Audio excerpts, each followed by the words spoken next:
بسم اللہ الرحمن الرحیم۔ جیسا سلوک تو مخلوق خدا سے کرے گا ویسا ہی سلوک خدا تیرے ساتھ کرے گا۔ میرے اچھے وقت نے دنیا کو بتایا کہ میں کیسا ہوں، اور میرے برے وقت نے مجھے بتایا کہ دنیا کیسی ہے۔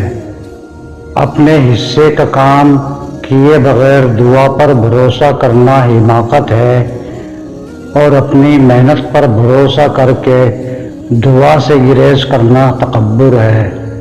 دنیا داری کا نام ہے اللہ سے غافل ہو جانے کا۔ ضروریات زندگی اور بال بچوں کی پرورش کرنا دنیا داری نہیں ہے۔ میں پوری زندگی دو بندوں کی تلاش کرنے پر بھی تلاش نہ کر سکا، ایک وہ جس نے اللہ کے نام پر دیا ہو اور وہ غریب ہو گیا ہو، دوسرا وہ جس نے ظلم کیا ہو اور وہ اللہ کی پکڑ سے بچ گیا ہو۔ جب مجھے پتا چلا کہ محل کے نرم بستر اور جھوپڑی کی ٹاٹ پر سونے والوں کے خواب ایک جیسے اور قبر بھی ایک جیسی ہوتی ہے، تو مجھے اللہ کے انصاف پر یقین آ گیا۔ اللہ سے کبھی مانگنے لگو تو اوقات دیکھ کر نہیں بلکہ اس کی شان دیکھ کر مانگنا۔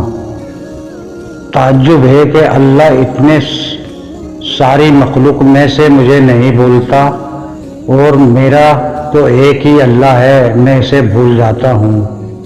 اس سے تو خاموشی بہتر ہے کہ کسی کو دل کی بات کہہ کر پھر اس سے کہا جائے کہ کسی سے نہ کہنا۔ انسان کا لگاؤ رزق سے ہے، اور اتنا ہی لگاؤ رزق دینے والے سے ہوتا تو اس کا مقام فرشتوں سے بڑھ کر ہو جاتا۔ بیکار بولنے سے منہ بند رکھنا بہت بہتر ہے۔ خاموش رہو، صرف خدا ہی تمہارے دل کا بوجھ ہلکا کر سکتا ہے۔ دو باتیں عقل کا عیب ہیں، کہنے کے وقت چپ رہنا اور چپ رہنے کے وقت بولنا۔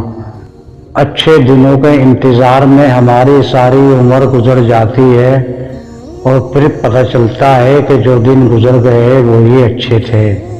جو شخص اپنی تعریف پر خوش ہوتا ہے اور خوشامد پسند کرتا ہے، پہلے درجے کا بیوقوف ہے۔ جو شخص بچپن میں تمیز نہیں سیکھتا وہ بڑا ہو کر بھی نہیں سیکھتا۔ خوش رہنا چاہتے ہو تو دوسروں کو خوش کرو۔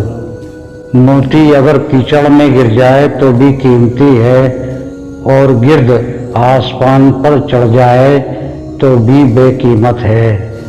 اگر تیری کوشش سے کوئی بہتر بات سامنے آئے تو اس کو اللہ تعالیٰ کی توفیق سے سمجھ، نہ کہ اپنی کوشش سے۔ جو آدمی اچھے وقتوں میں بھلائی نہیں کرتا وہ برے وقتوں میں دکھ اٹھاتا ہے۔